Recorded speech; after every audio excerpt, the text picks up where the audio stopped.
हिंगोली जिल्ह्यातील कळमनुरी तालुक्यामध्ये नानाजी देशमुख कृषी संजीवनी प्रकल्पाअंतर्गत कृषी विभागाच्या वतीने जी योजना राबवण्यात आली होती त्यामध्ये शेडनेट ही बाब अतिशय महत्त्वाची होती।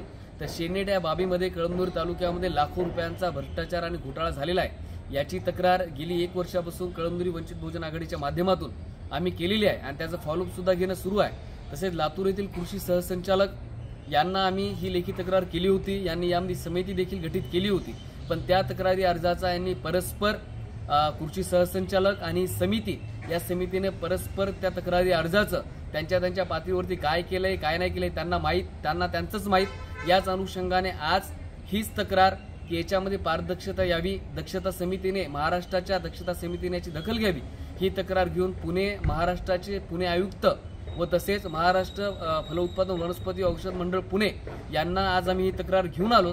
आणि जो काही याच्या शेडनेटमध्ये जो काही गैरव्यवहार झाला, मग तो पाण्याच्या बाबतीत असो, जीएसटी बिलांच्या बाबतीत असो, तसेच याच्यामध्ये जे अधिकारी कर्मचाऱ्यांनी संगनमत करून जे ऑन दी स्पॉट जर आपण बघितले तर काही शेडनेट सुद्धा उपलब्ध नाहीत। हे अशा अनेक मागण्यांचं निवेदन आम्ही आज कृषी आयुक्त पुणे व तसेच महाराष्ट्र वनस्पती मंडळ व औषधी मंडळ पुणे यांना वंचित बहुजन आघाडीच्या माध्यमातून दिलेला आहे। चांगल्या प्रकारे चर्चा देखील आज झालेली आहे। त्यामुळे आम्ही महाराष्ट्र शासनाला कृषी आयुक्त महाराष्ट्राच्या आयुक्तांना एवढाच इशारा दिलेला आहे की येणाऱ्या काळामध्ये नानाजी देशमुख कृषी संजीवनीचा प्रकल्प 2.0 हा टप्पा येणार आहे। यामध्ये सुद्धा असा घोटाळा होईल ही गोष्ट नाकारता येत नाही। म्हणून आम्ही या माध्यमातून त्यांना अशा अनेक मागणी केलेल्या आहेत की कळमनुरी तालुक्यामध्ये जिथे शेड आहेत तिथे ऑन दी स्पॉट येऊन त्याची जायमुखा तपासणी व्हावी, तक्रारदार यांना सोबत ठेवावे, जे काही प्रस्तावामध्ये जीएसटीचे बिलं असतील, बॉन्ड असतील, प्रपत्र असतील, हे माध्यमातून चुकीच्या माध्यमातून सादर करून अधिकाऱ्यांनी यांना मंजुरी देऊन शेडनेट मंजूर केले कसे।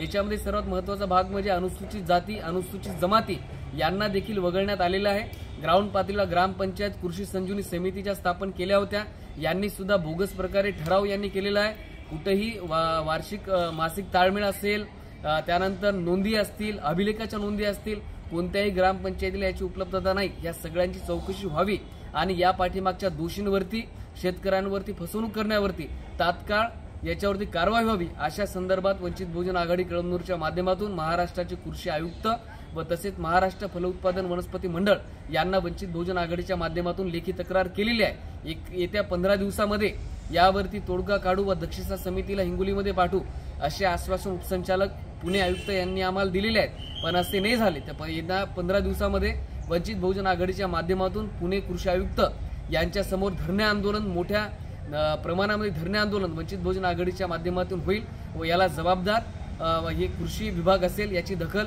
आपण घ्यावी, हीच विनंती आज कृषी विभाग यांना आम्ही केलेली आहे।